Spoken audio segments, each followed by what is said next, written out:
Bonjour les amis, alors aujourd'hui je vais enfin pouvoir vous parler du comparatif 24-36 contre micro 4 tiers. A tout de suite. Les règles de YouTube ont changé. Si tu aimes mes vidéos, abonne-toi. Clique sur s'abonner. Clique également sur la cloche pour ne pas rater mes prochaines vidéos. Clique sur le pouce en l'air, c'est bon pour mon référencement. Bonjour les amis, alors aujourd'hui je vais enfin pouvoir vous parler de la différence qu'il peut y avoir entre micro 4 tiers et 24-36. Alors j'ai demandé à une amie de poser, le problème c'est qu'à un moment donné elle m'a donné son accord, pas de souci. Ceci dit, les photos que j'ai faites en extérieur, ça lui convient pas tout à fait. Bon, donc du coup j'ai pris cet instrument, c'est un quadruple décimètre qui va me permettre très exactement de pouvoir vous démontrer que la différence entre 24-36 et micro 4 tiers, c'est de l'ordre du fantasme. Pas tout à fait, mais pas loin. Pour vous éviter une voix off, je vais l'enregistrer directement sur mon appareil. Comme ça, le son sera quand même bien meilleur et sera homogène. Donc la différence entre le 24-36 et le micro 4 tiers, en prise de vue réelle, eh bien ma foi, c'est pas si bien, mais pas loin. Donc j'avais fait la mise au point sur le nez.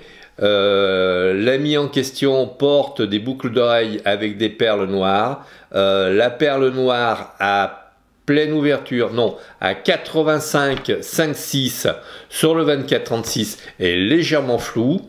La perle sur le micro 4 tiers à 84, parce qu'effectivement, j'ai pas pu faire 84 sur mon 24-36, parce que bon, c'est 85 qui est repéré, donc j'ai fait un tout petit peu moins, mais c'est quand même 85. Bon, j'y peux rien, c'est comme ça, vous n'allez pas non plus me tirer à boulet rouge dessus.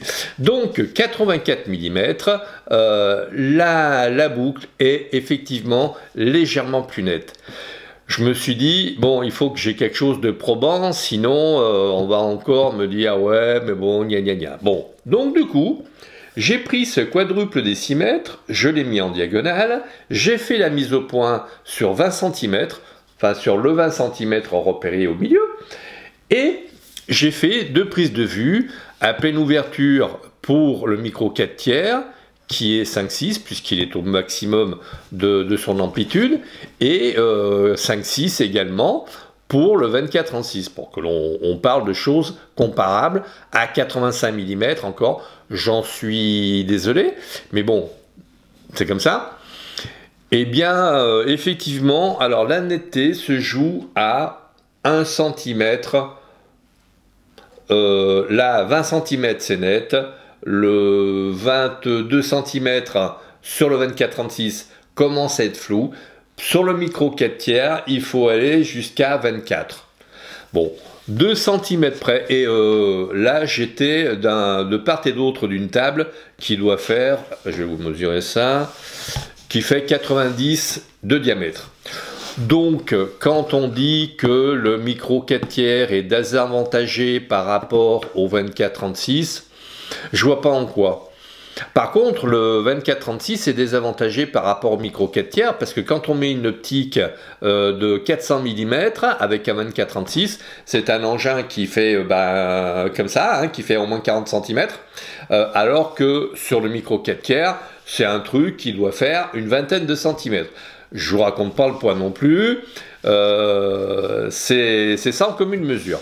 Donc, j'allais dire que si on prend les optiques nécessaires pour faire l'équivalent du 24-36, stricto sensus, eh bien, il y a très peu de différence.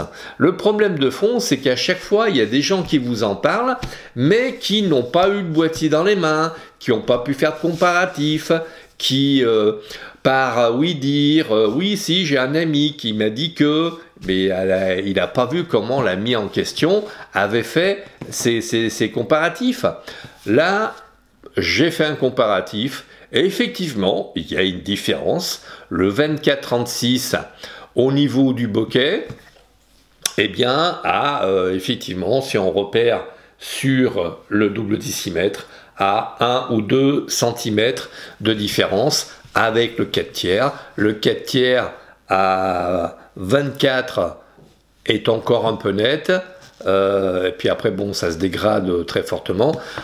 En deçà de 20 cm, il est effectivement relativement très net par rapport au 24-36, mais bon, je suis à 1 mètre de mon modèle.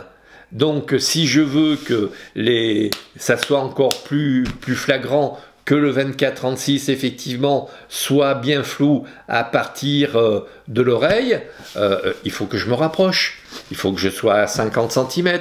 Et à 50 cm, je ne vous raconte pas, le modèle, il commence à prendre peur, il se demande ce qu'on lui veut. Donc, en pratique, je dirais que il y a des écarts. C'est clair, c'est net, c'est sans bavure. Je l'ai constaté par moi-même. Après, au-delà de ça, 2 cm, quand on fait des photos en grandeur nature, si je puis dire, ça va pas chercher des tonnes de différence.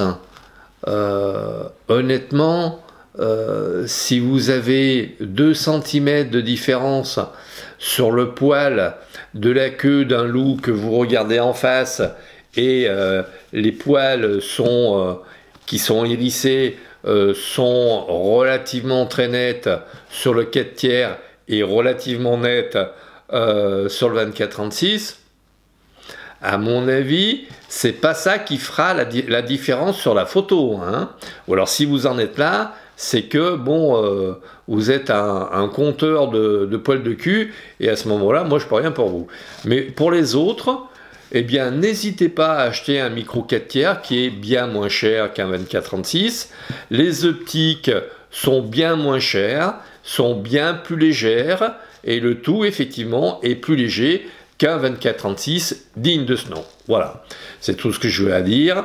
Je vous mettrai les photos, je vous mettrai les différents paramètres des différentes photos, et puis après vous ferez votre propre jugement. Voilà, j'espère que cette vidéo vous aura plu.